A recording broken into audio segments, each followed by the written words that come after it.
सबको जय यीशु। पुनः एक बार बाइबल सीरीज के आज के इस कड़ी में आप सबका स्वागत है। आज का विषय है एजरा का ग्रंथ और इस विषय पर चर्चा करने के लिए हमारे सत्य संचार स्टूडियो में मौजूद है श्रद्धेय फादर जॉन बैप्टिस्ट मेंडोंसा।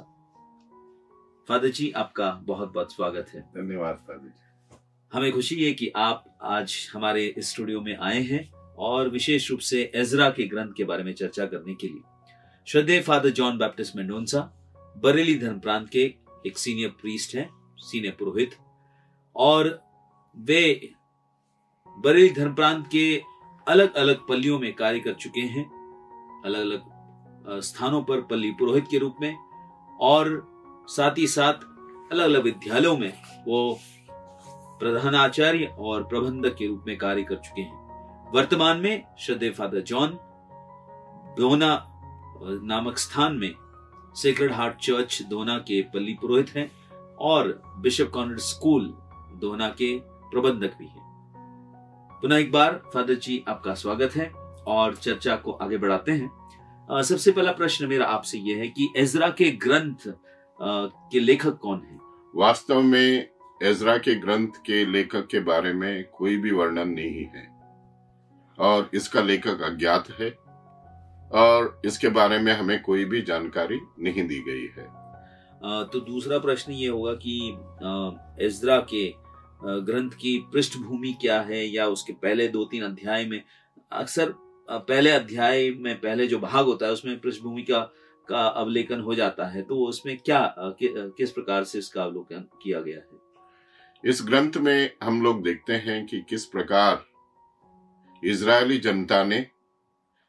जनता को नबी एजरा ने यरूशलेम की गुलामी से छुड़ाया और फिर उन लोगों को यरूशलेम की ओर यात्रा कराई और अलग अलग दल में बांटा, और उनका यरूशलेम जाने के बाद यरूशलेम मंदिर का पुनर्निर्माण और वेदी का निर्माण, और इसमें कई लोगों का जो परिवेश है, उनकी मेहनत है, परिश्रम है, और एक समुदाय के रूप में किस प्रकार इजराइल जनता उभरी है उसका वर्णन इस ग्रंथ में किया गया है।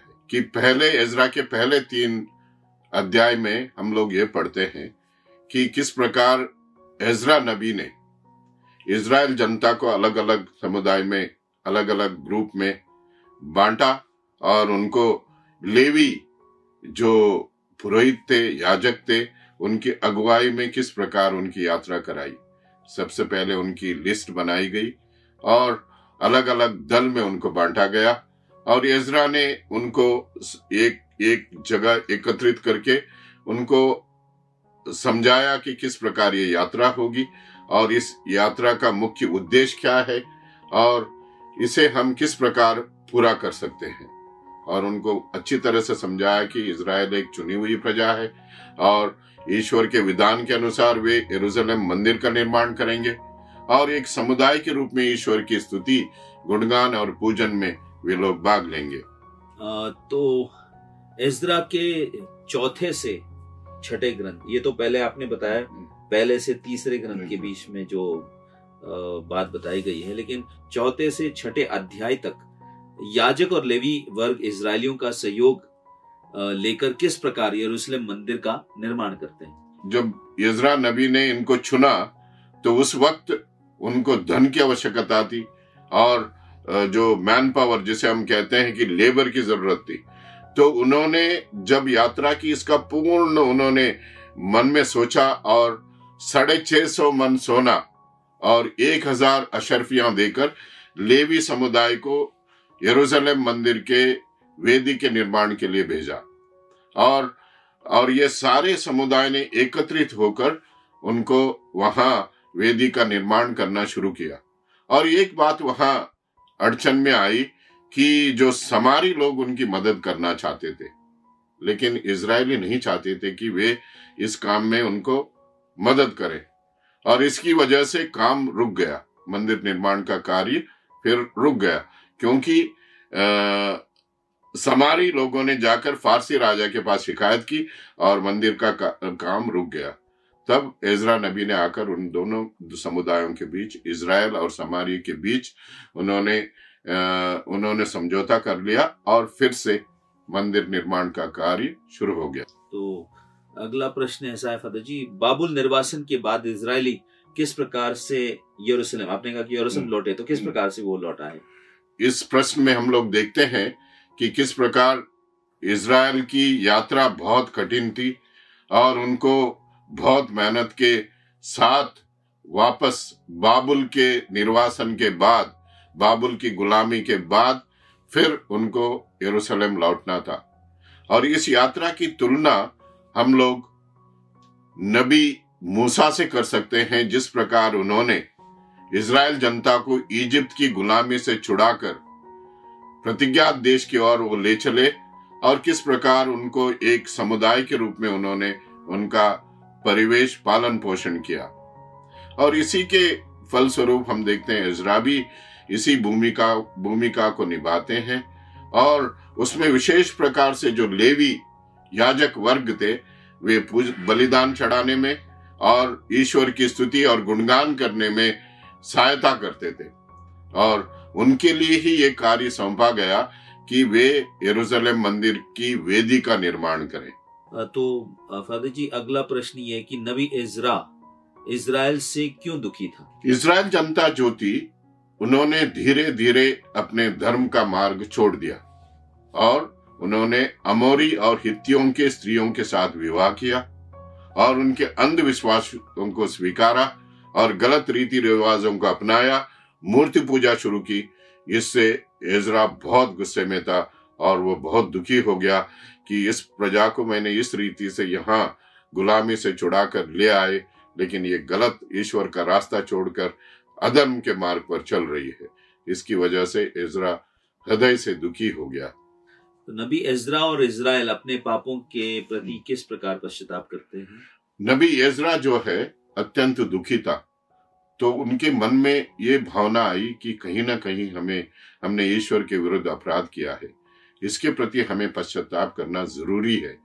तो इसलिए उन्होंने सारे इजराइल की स्त्री और पुरुषों को और बच्चों को एकत्रित किया और मंदिर के वेदी के सामने, यरूशलेम मंदिर के वेदी के सामने वे नतमस्तक होकर सारे स्त्री पुरुष और नबी इजरा गिर गए और उन्होंने यह प्रार्थना की, ए ईश्वर, मैं स्वर्ग की ओर तेरी ओर नजर दौड़ाने भी योग्य नहीं रहा, हमने घोर अपराध किया है, आज से हम पश्चाताप करते हैं और हम सही मार्ग पर चलेंगे। और इस प्रकार उन्होंने पश्चाताप किया और सारी जनता को बुलाकर आदेश दिया कि वे विजाति विवाह न करें, धर्म के मार्ग पर लौट आएं, अंधविश्वास, मूर्ति पूजा को त्याग दे और एक ही परमेश्वर की आराधना और स्तुति करे। हमें भी सीखने के लिए है। आज के समाज में भी जब समाज में कई प्रकार के डिस्टरबेंस होते हैं तो हमें सोचना विचार करने की जरूरत है कि कहीं ना कहीं हम गलत हैं और हमें ईश्वर के पास लौट आना है। जी, तभी तो समाज में थोड़ी सी डिस्टरबेंस हो जाती है, चीजें जो है सही नहीं बनती है। तो अगला प्रश्न ऐसा है फादर जी कि इस ग्रंथ का सारांश एक तरह से आप दे सकते हैं तो अच्छा होगा। एजरा ग्रंथ का मुख्य विषय यह है कि किस प्रकार उन्होंने इजरायली जनता को बाबुल की गुलामी से छुड़ाकर प्रतिज्ञात यरूशलेम मंदिर की ओर यात्रा की और ईश्वर की प्रजा की रचना की। और यही हमें सिखाता है कि हमारा जीवन भी एक यात्रा है। किस प्रकार हम लोग यरूशलेम अर्थात अपने स्वर्ग धाम की ओर यात्रा करते हैं और इसी का एक रिफ्लेक्शन हम लोग देखते हैं कि किस प्रकार मूसा ने इजराइल जनता को इजिप्ट की गुलामी से छुड़ाया और प्रतिज्ञात देश की ओर ले चले। तो ठीक उसी प्रकार हमारा जीवन भी ईश्वर के सामने एक यात्रा है, सतत यात्रा है उस ओर जहां हमारा स्वर्ग धाम है। हम लोग भी पाप की गुलामी में है। हमें छुड़ाने के लिए स्वयं पिता परमेश्वर ने अपने पुत्र को इस संसार में भेजा और पाप की गुलामी से छुड़ाकर हमें स्वर्ग राज्य के दत्तक पुत्र बनाया है। बहुत सारी बातें इज़रा के ग्रंथ से हमें सीखने को मिलता है। जैसे हमने शुरुआत से जो हमने प्रश्न देखे उसके उत्तर आपने दिया, उससे हमें मालूम पड़ता है कि कितने सारी बातें हमें सीखने को इस ग्रंथ से मिलती हैं। इस ग्रंथ को आपने पढ़ा है फादर जी, और विशेष रूप से आपने इसका रसपान किया है इस ग्रंथ का, तो इसके आधार पर आप क्या संदेश देना चाहते हैं हमारे दर्शकों को? एजरा के ग्रंथ में हमारे धार्मिक जीवन के लिए, हमारे क्रिस्ती जीवन के लिए कई उपदेश है, कई शिक्षा है, कई सारांश है कि जिस प्रकार एजरा ने इजराइल जनता को बताया कि अंधविश्वास मत करो, विजाति विवाह मत करो। आज हम लोगों को, क्रिस्ती लोगों को अपने अंतरात्मा में झांक कर देखने की आवश्यकता है। क्या हम अपने बच्चों को धर्म शिक्षा देते हैं? क्या हम उनको तालीम पढ़ाते हैं? क्या वे विजाति विवाह करते हैं या धर्म का मार्ग छोड़कर अंधविश्वास, जो पंडितों के पास जाना, मौलवी के पास जाना, अंधविश्वास करना, ये सारे कार्य हमारे बच्चे करते हैं। और साथ ही साथ लेवी अर्थात याजक वर्ग जो है हमें यह शिक्षा देता है कि हमारे बच्चों को ईश्वर की सेवा के लिए हमें समर्पित करना है। वेदी की सेवा में किस प्रकार उन्होंने वेदी की रचना की और एजरा के काम में, धर्म के कार्य में हाथ मिलाया, ठीक उसी प्रकार हमें भी धर्म के कार्य, धर्म प्रचार के लिए अपने हाथ और सहयोग देना होगा। धन से या अपने समय से, अपना समय देकर हमें धर्म प्रचार के कार्य में सहायता करनी होगी। अंत में हम यह भी देखते हैं कि किस प्रकार कई बार हम लोग देखते हैं कि इतवार को मिस्सा नहीं जाना, या जो धर्म का कार्य है, जो चर्च के जो कार्य होते हैं, कार सेवा हो, चर्च बनाने या और कोई धर्म का कार्य हो, भंडारा हो, इन सारे कार्यों में हम लोग सहयोग नहीं देते हैं क्योंकि हमारा स्वार्थ हम लोग ढूंढते हैं। जिस प्रकार जो इजरायली जनता ने धर्म पालन में जो कठिन था उसको छोड़कर आसान वाला रास्ता ढूंढा, अंधविश्वास और मूर्ति पूजा, ये सारे कार्य किए, ठीक उसी प्रकार हम लोग अपने धर्म के मार्ग से भटक जाते हैं। इजरा के ग्रंथ से सीखे हम कि एक ही ईश्वर है, हमारा जीवन उनके द्वारा बनाया हुआ है, हमारा जीवन एक यात्रा है, धार्मिक यात्रा है, और धर्म का पालन करने में हमें सहयोग देने की आवश्यकता है। तो नबी इजरा जो है वो स्वयं एक ऐसे नबी थे जो इन सब बातों के अगवा हैं, और इजरायली जनता जो निर्वासन में थी उनको छुड़ाकर उनकी अगुवाई करते हुए बड़े सुंदर ढंग से वो ले आते हैं और हमें बहुत कुछ सिखाते हैं, जो कि ईश्वर के द्वारा उन्हें प्रदत्त थी। तो फादर जी, अंत में जो आपने इस ग्रंथ का पूरा सार हमें बताया, सारी हमारे प्रश्नों के उत्तर आपने दिए और इसको बड़ा रोचक बनाया है, तो इसके लिए मैं दर्शकों की ओर से आपको बहुत बहुत धन्यवाद देना चाहता हूँ। और साथ ही साथ प्रिय दर्शकों, जैसे आपने सुना जो प्रश्न हमने फादर से किए इस इजरा ग्रंथ के बारे में, उन्होंने बड़े सुंदर और सरल शब्दों में हमें बताया, और हमें प्रतीत होता है कि उन्होंने बहुत अध्ययन किया इस ग्रंथ का।